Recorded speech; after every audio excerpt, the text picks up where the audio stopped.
প্রিয় শিক্ষার্থীরা, আশা করি তোমরা সবাই সুস্থ আছো, ভালো আছো এবং নিরাপদে পরিবারের সাথে অবস্থান করছো। আমি বিশ্বাস করি আমার সকল ছাত্ররা বিশ্ব স্বাস্থ্য সংস্থা কর্তৃক প্রদত্ত বিধিনিষেধ, বিধিমালা, স্বাস্থ্যবিধি সবাই মেনে চলছো। সবাইকে শুভেচ্ছা এবং আমার প্রথম অনলাইন ভিত্তিক ক্লাসে স্বাগতম। আমি ইলোরা দাস সুমি, সহকারী অধ্যাপক, দর্শন বিভাগ, ঢাকা কলেজ, ঢাকা। শিক্ষার্থীরা, কোভিড-19 কারণে যে বৈশ্বিক মহামারীর সৃষ্টি হয়েছে এবং এই পরিবর্তিত পরিস্থিতিতে আমরা সবাই লেখাপড়া এবং ক্লাসরুম থেকে অনেক দিন বিচ্ছিন্ন আছি। আমরা এখন অনলাইন ভিত্তিক ক্লাসের মাধ্যমে আবার তোমাদের সাথে আমাদের দেখা হবে এবং আমরা নিয়মিত ক্লাসগুলো অনলাইনে নিয়ে থাকব। শিক্ষার্থীরা, আজ আমি তোমাদেরকে দর্শন এর প্রথম বর্ষ অনার্সের course number 102 history of western philosophy ancient and মেডিয়েভাল অর্থাৎ পাশ্চাত্য দর্শনের ইতিহাস, প্রাচীন ও মধ্যযুগ এই বিষয়টি পড়াবো।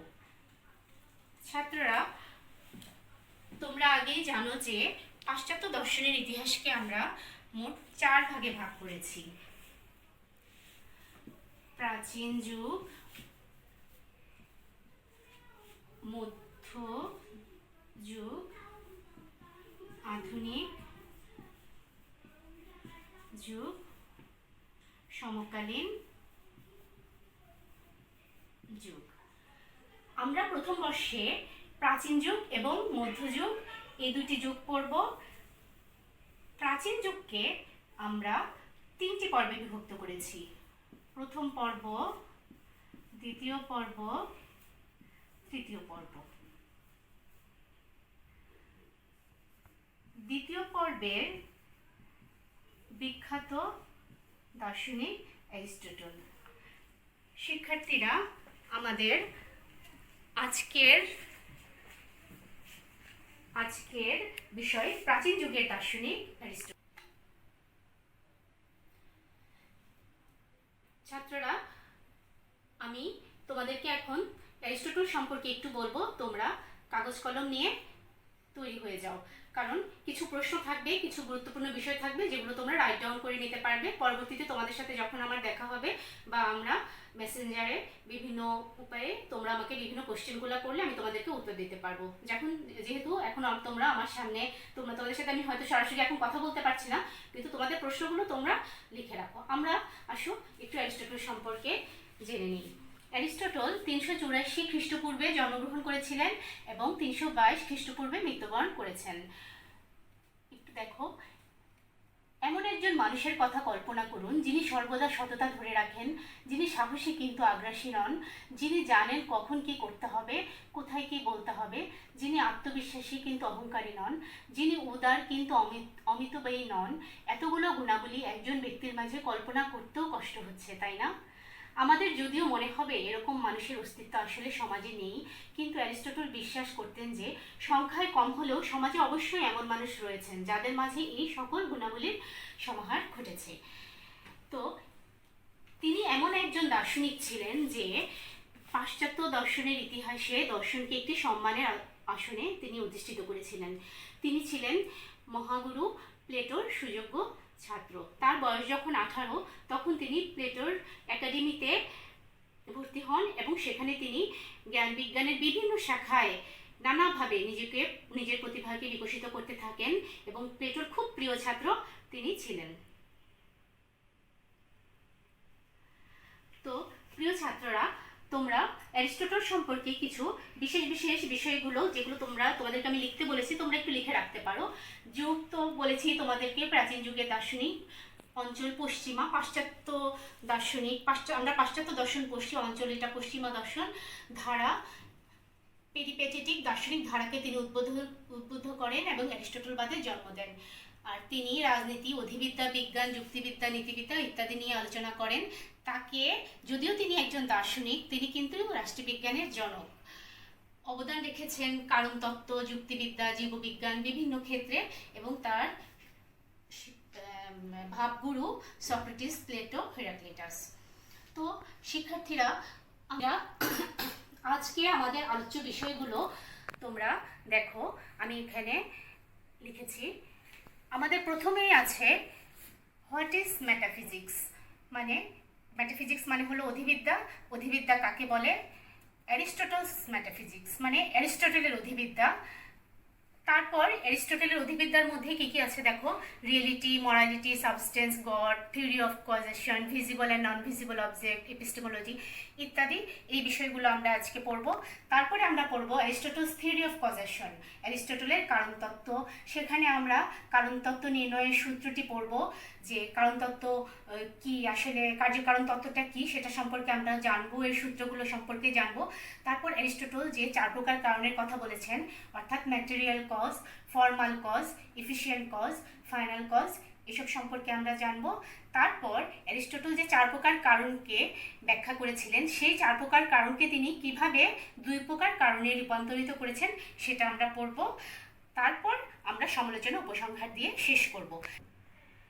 প্রিয় শিক্ষার্থীরা, আমাদের আজকের মূল আলোচ্য বিষয় অ্যারিস্টটলের অধিবিদ্যা।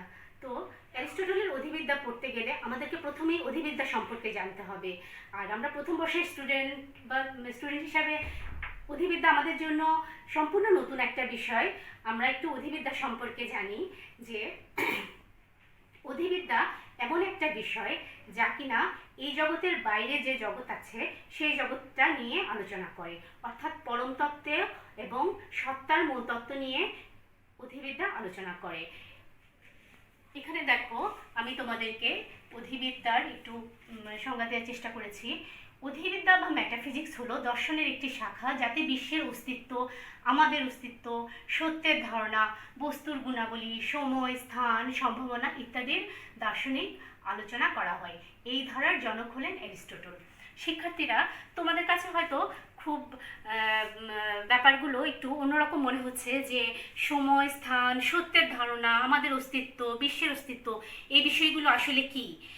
তো আমি তোমাদেরকে বলছি, দেখো যে সময়টা কিন্তু আমরা দেখতে পাই না, কিন্তু আমরা অনুভব করি। আমরা বলি এই সময়, স্থান, আমরা দেশকে আমরা বিভক্ত করি, আমরা দেশে অবস্থান করি, কিন্তু আমরা আসলে ওরকমভাবে দেশকে বুঝতে পারি না। বা সত্যের ধারণা আমি বলতে আসলে কি বুঝি?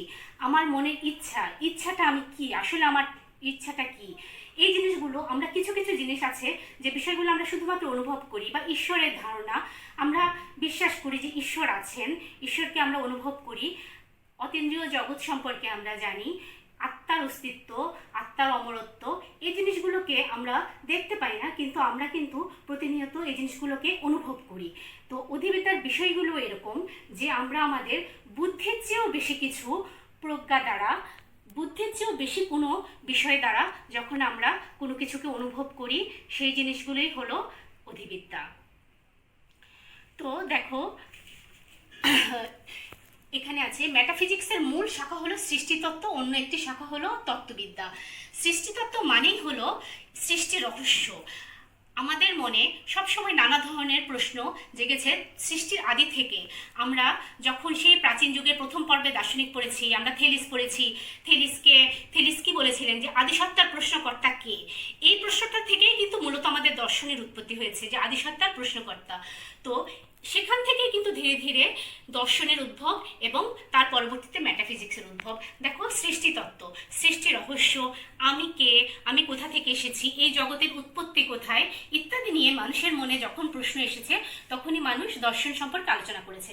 এখন প্রিয় শিক্ষার্থীরা, তোমরা দেখো যে আমি তোমাদেরকে মেটাফিজিক্স শব্দটাকে একটু,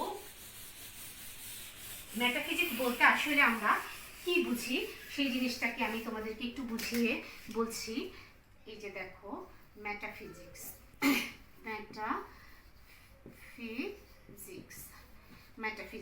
মেটাফিজিক্স শব্দটিকে আমরা 2 ভাগে ভাগ করেছি, মেটা এবং ফিজিক্স। মেটা মানে পরে আসে, আর ফিজিক্স মানে তোমরা জানো পদার্থবিদ্যা, অর্থাৎ যা কিনা পদার্থবিদ্যার পরে আসে। অর্থাৎ পদার্থবিদ্যা মানে কি? এই বস্তু জগৎ, যে দৃশ্যমান জগতে আমরা অবস্থান করি, সেটাই হলো পদার্থবিদ্যা। আর পদার্থবিদ্যার বাইরে, পদার্থবিদ্যার পরে যেটা আসে সেটাই হলো মেটাফিজিক্স। তো প্রিয় ছাত্র শিক্ষার্থীরা, আমরা অধিবিদ্যা সম্পর্কে কিছু তো বুঝতে পেরেছি। এখন আমরা চলো আজকে আমাদের মূল যে আলোচ্য বিষয় অ্যারিস্টটলের অধিবিদ্যা সেখানে চলে যাই। অ্যারিস্টটল মূলত বস্তু জগৎ এবং বস্তু জগতের মধ্যকার যে বিভিন্ন পদার্থের যে সম্পর্ক তারই বাস্তব রূপ দেওয়ার চেষ্টা করেছেন তার অধিবিদ্যায়। তার যে ফার্স্ট ফিলোসফি গ্রন্থটি, এই যে তিনি যে মেটাফিজিক্স নিয়ে গ্রন্থ লিখেছেন, এটা কিন্তু এই নামটা তিনি দিয়ে যাননি। তিনি প্রথমে এটার নাম দিয়েছিলেন ফার্স্ট ফিলোসফি। পরে অ্যান্ড্রোনিকাস বলে একজন ভাষ্যকার তার সমস্ত গ্রন্থগুলোকে একত্র করে তার গ্রন্থের সংকলন করে তিনি এর নাম দিয়েছিলেন মেটাফিজিক্স।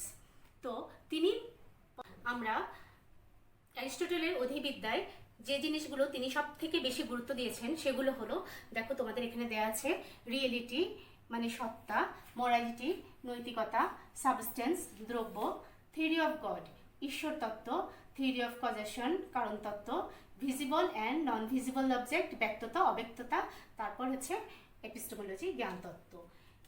আজ আমরা অ্যারিস্টটলের থিওরি অফ কজেশন পড়ব, অর্থাৎ কারণ তত্ত্ব।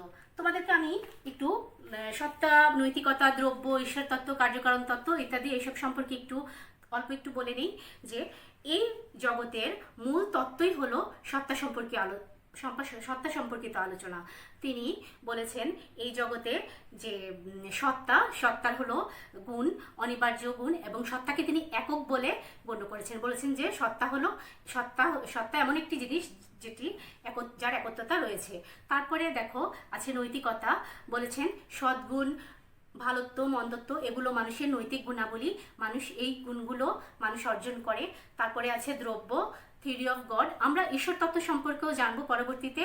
এরপর আমরা থিওরি অফ কজেশন, আর visible and non visible object, epistemology কারণ তত্ত্ব সম্পর্কে আমি তোমাদেরকে আজকে বলবো। ভিজিবল অ্যান্ড নন ভিজিবল অবজেক্টে আছে ব্যক্ততা এবং অব্যক্ততা। ব্যক্ততা অব্যক্ততা হলো একটি বীজের মধ্যে একটি চারা গাছ যে সুপ্ত অবস্থায় থাকে, বীজ থেকে চারা হয়, যখন আমরা একটি বীজকে দেখি সেটা হলো ব্যক্ততা, আর যখন আমরা চারা গাছটি যখন দেখি তখন হয় সেটি অব্যক্ততা। মানে চারা গাছটি যখন আসে সেটা হলো ভিজিবল ব্যক্ততা, আর বীজটি যখন আসে সেটা হলো বীজ থাকে সেটা হলো অব্যক্ত। আচ্ছা, এখন তোমাদেরকে আমি থিওরি অফ কজেশনে আমি চলে আসছি। তার অধিবিদ্যক আলোচনাটা সবচেয়ে গুরুত্বপূর্ণ, এবং অধিবিদ্যার আলোচনাকে তিনি যে 7টি ভাগে ভাগ করেছেন তোমাদেরকে সেটা বলেছি। এর মধ্যে খুবই গুরুত্বপূর্ণ তার কারণ তত্ত্ব, অ্যারিস্টটলের কার্যকারণ তত্ত্ব এবং তার ঈশ্বর তত্ত্ব। দেখো আমরা কার্যকারণ তত্ত্ব এখানে দিয়েছি। কার্যের সঙ্গে কারণের সম্বন্ধ, অর্থাৎ কার্যকারণ তত্ত্ব দর্শনশাস্ত্রের অন্যতম প্রতিপাদ্য বিষয়। আমরা কার্য প্রত্যক্ষ করি, কিন্তু সেই কার্যের কারণ কি, সেই কারণের সঙ্গে ওই কার্যের সম্বন্ধ কি ইত্যাদি প্রত্যক্ষ করতে পারি না। তা জানার জন্য মানুষ যা ভেবেছে সেই ভাবনার সমষ্টি হলো দর্শন। কার্যকারণ ভাবকে অবলম্বন করে জগতের মূল তত্ত্বে উপনীত হওয়াই দর্শনের লক্ষ্য। ভারতীয় দর্শন সম্প্রদায়গুলি দৃশ্যমান বস্তুর কার্যকারণ ভাবের দ্বারাই তাদের স্বরূপ অনুধাবনের চেষ্টা করেছেন। প্রতিটি সম্প্রদায়ের স্বীকৃত তত্ত্ব ও স্বীয় সিদ্ধান্ত অনুযায়ী জাগতিক কার্যকারণ ভাবকে ব্যাখ্যা করেছেন। ফলে স্বভাবতই ভারতীয় দর্শনসমূহে নানা ধরনের কার্যকারণ ভাব পরিলক্ষিত হয়। এই যে ভারতীয় ভাবধারার কার্যকারণ তত্ত্বটা আমরা প্রাচ্যে এবং পাশ্চাত্যে উভয়ে আমরা দেখি যে কার্যকারণ তত্ত্বের বিষয়টা ভারতীয় প্রাচ্য দর্শনে যেমন কার্যকারণকে গুরুত্ব দেওয়া হয়েছে, ঠিক সেরকমভাবে পাশ্চাত্য দর্শনেও কার্যকারণ তত্ত্বকে গুরুত্ব দেওয়া হয়েছে একদম প্রাচীন যুগ থেকে। অ্যারিস্টটলের কারণ তত্ত্ব তার সবচেয়ে বড় প্রমাণ। এখন এই কারণ তত্ত্বের মাধ্যমে তিনি মূলত সৃষ্টি তত্ত্বকে ব্যাখ্যা দেওয়ার চেষ্টা করেছেন। অ্যারিস্টটলের আগে প্রথম পর্বের দার্শনিক থেলিস, অ্যানাক্সিমিনিস তারা সকলেই কিন্তু কার্যকারণ এই জগতের সৃষ্টি তত্ত্বের ব্যাখ্যা দেওয়ার চেষ্টা করেছেন। তারা কেউ বলেছেন, থেলিস বলেছেন পানি থেকে জগতের উৎপত্তি, অ্যানাক্সিমিনিস বলেছেন বায়ু থেকে জগতের উৎপত্তি, কিন্তু অ্যারিস্টটল তিনি এই কার্যকারণ তত্ত্বকে 4টি ভাগে ভাগ করে তিনি কার্যকারণ তত্ত্বকে একটি পূর্ণাঙ্গ পরিপূর্ণ রূপ দিয়েছেন, এবং এটাকে একটি সামগ্রিকভাবে কার্যকারণ তত্ত্বের পরিপূর্ণ ব্যাখ্যা তিনি দিয়েছেন। তার কার্যকারণ তত্ত্বের মাধ্যমে সৃষ্টি তত্ত্বের সম্পূর্ণ ব্যাখ্যাটা আমরা পেয়ে যাই। তো শিক্ষার্থীরা, কার্যকারণ তত্ত্বর ব্যাখ্যা দিতে গিয়ে আমাদেরকে প্রথমেই কার্যকারণ তত্ত্বের সূত্রগুলো সম্পর্কে জানতে হবে। যে প্রথম সূত্রটা হলো every event has a cause, অর্থাৎ প্রত্যেক কার্যের একটি কারণ আছে। Whatever happens has a cause, যা কিছুই ঘটে না কেন তার একটি কারণ আছে। 3 নাম্বার হলো out of nothing nothing comes, অর্থাৎ শূন্য থেকে কোনো কিছুই উৎপত্তি হতে পারে না, সব কিছুর পিছনেই একটি কারণ আছে। শিক্ষার্থীরা, তোমাদের সুবিধার জন্য আমি আমার পড়াগুলো আবার রিলেট করছি, তোমরা আবার মিলিয়ে নাও। তোমরা নিশ্চয়ই রাইট ডাউন করেছো, তোমরা একটু মিলিয়ে নাও। আমরা প্রথমেই অ্যারিস্টটল দিয়ে শুরু করেছি এবং বলেছি যে অধিবিদ্যা কি, যেহেতু অ্যারিস্টটলের অধিবিদ্যা কি সেটা পড়েছি, সে প্রথমে আমরা অধিবিদ্যা কি সেটা জেনেছি, তারপর আমরা অ্যারিস্টটলের অধিবিদ্যা সম্পর্কে জেনেছি এবং অধিবিদ্যাকে তিনি যে 7টি ভাগে ভাগ করেছেন সেটা সম্পর্কে জেনেছি। 7টি ভাগের মধ্যে আমাদের আজকের পড়ার বিষয় হলো অ্যারিস্টটলের কারণতত্ত্ব, সেই জিনিসটা এখন আমরা শুরু করব। অ্যারিস্টটল তার কারণতত্ত্বে কারণকে 4 ভাগে ভাগ করেছেন। তোমাদেরকে আগেও বলেছি, ম্যাটেরিয়াল কজ উপাদান কারণ, ফর্মাল কজ আকারগত কারণ, এফিশিয়েন্ট কজ নিমিত্ত কারণ এবং ফাইনাল কজ পরিণতি কারণ। এই 4টি কারণের মাধ্যমে তিনি সৃষ্টিতত্ত্বের পূর্ণাঙ্গ ব্যাখ্যা দেওয়ার চেষ্টা করেছেন। এখন ছাত্ররা, আমি তোমাদেরকে এই 4টি কারণ সম্পর্কে বিস্তারিত আলোচনা করছি। তোমরা দেখতে পাচ্ছ স্লাইডটি, এখানে দেখো, তোমরা বুঝতে পারছো কিনা দেখো, ছবিগুলোর দিকে একটু ভালো করে তাকাও। এখানে আমার কিছু টুকরা ম্যাটেরিয়াল কজ, এখানে উড, হ্যাঁ এখানে উড দেওয়া আছে, ফর্মাল কজ এখানে ডিজাইন দেওয়া আছে, তারপর আছে ইফিশিয়েন্ট কজ কার্পেন্ট্রি, তারপরে আছে ফাইনাল কজ ডাইনিং। আচ্ছা, আমরা প্রথম থেকে আসি, ম্যাটেরিয়াল কজ থেকে আসছি। উপাদান, ছাত্ররা প্রথমেই আমি তোমাদেরকে পড়াবো ম্যাটেরিয়াল কজ, অর্থাৎ উপাদান কারণ কাকে বলে। দেখো, প্রত্যেকটা বস্তু তৈরিতে আমাদের একটা উপাদান লাগবে। উপাদান ছাড়া আমরা কোনো বস্তুই তৈরি করতে পারবো না। আমরা চেয়ার বলো, টেবিল বলো, খাট বলো, মানে আমাদের চারপাশে যে ধরনের বস্তু আছে, যে যা পদার্থ আছে, সব কিছু তৈরি করতে আমাদের উপাদান লাগবে। উপাদানের মাধ্যমে আমরা যে কোনো বস্তু তৈরি করব। উপাদান ছাড়া আমরা কোনো কিছুই তৈরি করতে পারবো না। যে কোনো বস্তু তৈরিতে বা যে কোনো কিছু কারণে, যে কোনো কার্য সংঘটিত হলে প্রধান যে বৈশিষ্ট্য, প্রধান যে বিষয়, সেটা হলো তার উপাদান। উপাদান ছাড়া কোনো বস্তু আমি চিন্তাই করতে পারবো না। উপাদানের সমন্বয়ে আমি যে কোনো কিছু তৈরি করব। উপাদান হলো যে কোনো বস্তু তৈরির আমার প্রধান বিষয়, যে উপাদান ছাড়া আমরা কোনো কিছুই তৈরি করতে পারি না, বা উপাদান ছাড়া কোনো কিছু আমরা চিন্তাই করতে পারি না।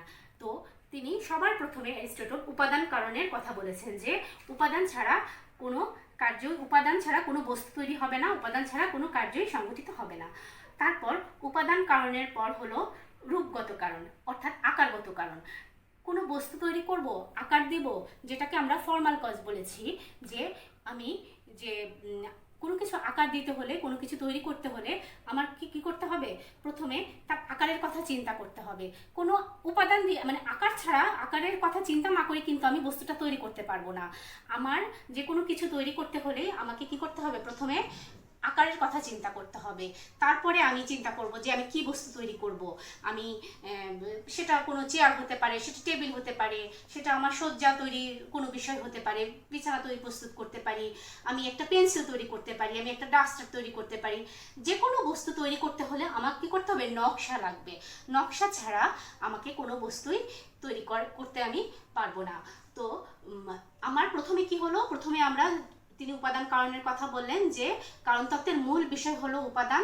উপাদানের পরে তিনি ফর্মাল কজে আসলেন, যে রূপগত কারণ, যেটা যে আমি উপাদান থেকে একটা বস্তুকে একটা রূপে পরিণত করব, সেই রূপটা আমার প্রয়োজন, এবং রূপটাই কিন্তু পরবর্তীতে আমার একটা, মানে যেটা একদম শেষ পর্যন্ত মানে ভিজিবল হবে রূপটা। এজন্য রূপটা হলো অনেক বেশি ইম্পর্টেন্ট। তো আমরা দেখলাম যে প্রথমে আমাদের গেল ম্যাটেরিয়াল কজ, তারপর আসলো ফর্মাল কজ। আমার মনের ধারণা, আমি যেটা চিন্তা করছি, বা আমরা যেটা দেখিনি সেটা নিয়ে কিন্তু আমরা ভাবতে পারবো না, বা আমাদের মনে কোনো কিছুর যদি ধারণা না থাকে, তাহলে কিন্তু সেই বস্তুটা সম্পর্কে আমাদের কোনো ব্যাখ্যা দেওয়াই সম্ভব না। জিনিস প্রস্তুত থাক দূরের কথা। আমরা সোনার পাথর বাটির কথা বলি, কিন্তু সোনার পাথর বাটি আমরা কখনো দেখিনি। আমরা কি রূপ দিব? কেউ হয়তো বলতে পারে সোনার পাথর বাটি গোল, আবার যেহেতু বাটির কথা বলছে, আবার কেউ বলছে যে না, সোনার পাথর বাটি লম্বা কোনো বস্তু, বা মৎস্যকন্যা। আমরা চিন্তা করি মৎস্যকন্যা কেউ, আমরা কি কখনো দেখেছি? আমরা কিন্তু দেখিনি। কিন্তু আমরা মৎস্যকন্যা যখন আঁকতে যাই তখন, বা ছবি দেখি, পাটা আমরা মাছের মতো করে নিই, কারণ যেহেতু মাছের সাথে রিলেটেড। তো যে কোনো বস্তু তৈরি করতে বা যে কোনো কিছু চিন্তা করতে আমাদের ফর্মাল কজটা খুব বেশি ইম্পর্ট্যান্ট। আচ্ছা, তারপরে আমাদের কি গেল? প্রথমে ম্যাটেরিয়াল কজ গেল, তারপরে ফর্মাল কজ গেল, এরপরে আসবে আমাদের এফিশিয়েন্ট কজ, যেটাকে আমরা বাংলায় বলেছি নিমিত্ত কারণ। প্রিয় শিক্ষার্থীরা, নিমিত্ত মানে হলো যিনি বস্তুটা তৈরি করবেন, অর্থাৎ বস্তুর মধ্যে গতির সৃষ্টি করবেন। মনে করো আমার ভিতরে, আমার কাছে উপাদান আছে, আকার আছে, কিন্তু আমি তো ওই জিনিসটাকে যদি আমি ফোর্স না করি, গতির সৃষ্টি না করি, মুভমেন্ট না দিই। মুভমেন্ট মানে এখানে এটা বোঝাচ্ছে না যে মুভ করা, এক জায়গা থেকে আমি আরেক জায়গায় চলে গেলাম, সেটা না। মুভমেন্ট মানে হলো গতির সৃষ্টি করা। এই যে আমি ম্যাটেরিয়াল কজ নিলাম, ফর্মাল কজ নিলাম, এখন আমাকে একজন ব্যক্তি হোক, অন্য কোনো বিষয় হোক, আমার একটা ফোর্স লাগবে। এই ফোর্সের মাধ্যমে আমার জিনিসটা কে তৈরি করবে? নিমিত্ত কারণ সেটাই। যে এখানে আমার, মনে করো আমি তোমাদেরকে প্রথমে উডের উদাহরণ দিয়েছি। কাঠ থেকে আমরা টেবিল তৈরি করব, আমাদের টেবিল, অথবা আমরা ডেস্ক তৈরি করব, অথবা আমরা বিছানা প্রস্তুত করব, আমাদের কাঠ লাগবে, উপাদান কারণ। তারপর আসবে ফর্মাল কজ, ডিজাইন, আমাদের আকার লাগবে, চিন্তা করব যে আমরা কি জিনিস তৈরি করব। তারপরে আসবে এফিশিয়েন্ট কজ, অর্থাৎ কার্পেন্ট্রি, মানে আমাদের যিনি আমাদের এই টেবিলটা প্রস্তুত করবেন, সেই ছুতার, সেই মিস্ত্রি, তাকে আমার লাগবে। তিনি কাঠ কাটবেন, শেপ দিবেন।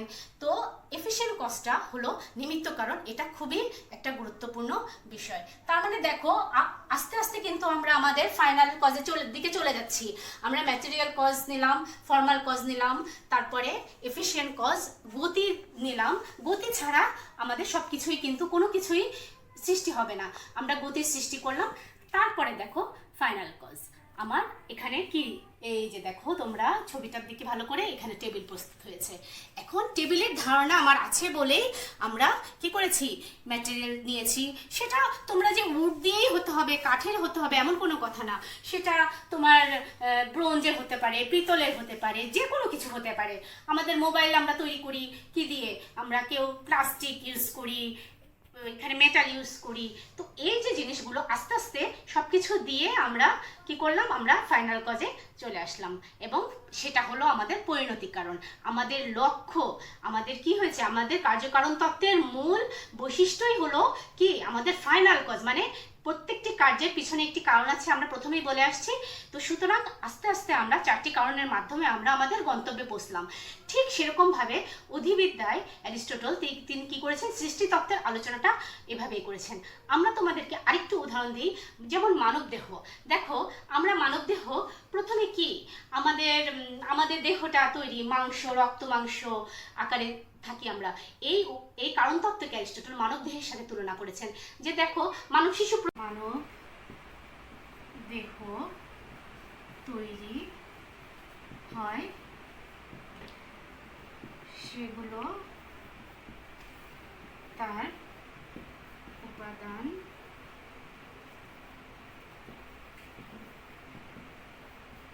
কারণ।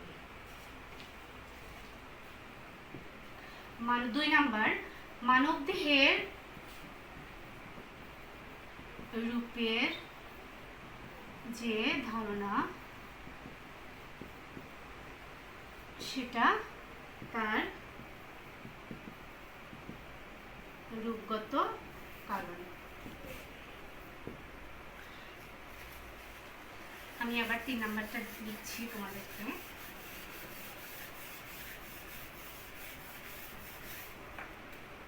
3 নাম্বারটা দেখো, যে শক্তি বলে গর্ভধারণ প্রক্রিয়া সম্পন্ন হয়, সেটা তার নিমিত্ত কারণ। অর্থাৎ এফিশিয়েন্ট কজ। শিক্ষার্থীরা, তারপর আমরা 4 নাম্বার পরিণতি কারণটা দেখো। 4 4 নাম্বার, যে প্রাকৃতিক সৃষ্টির যে প্রাকৃতিক উদ্দেশ্যের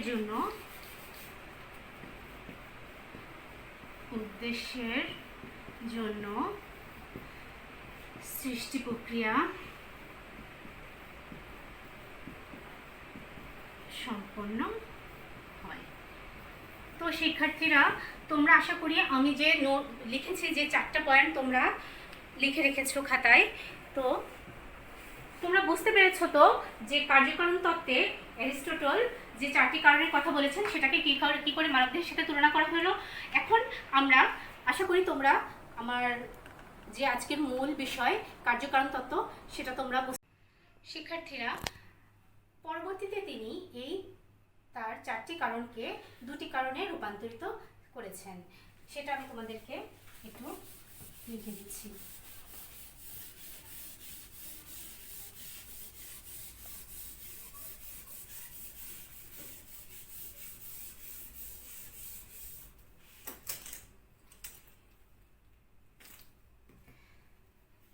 তিনি 4টি কারণকে 2টি কারণে রূপান্তরিত করেছেন। প্রথমটি হলো উপাদান কারণ, আর দ্বিতীয়টি হলো রূপগত কারণ।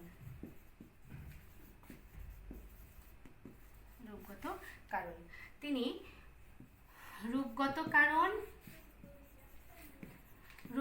কারণ এবং পরিণতি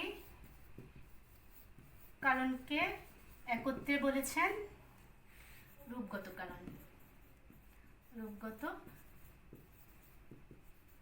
কারণ। আবার পরিণতি কারণ প্লাস নিমিত্ত মিলিত রূপ দিয়েছেন রূপগত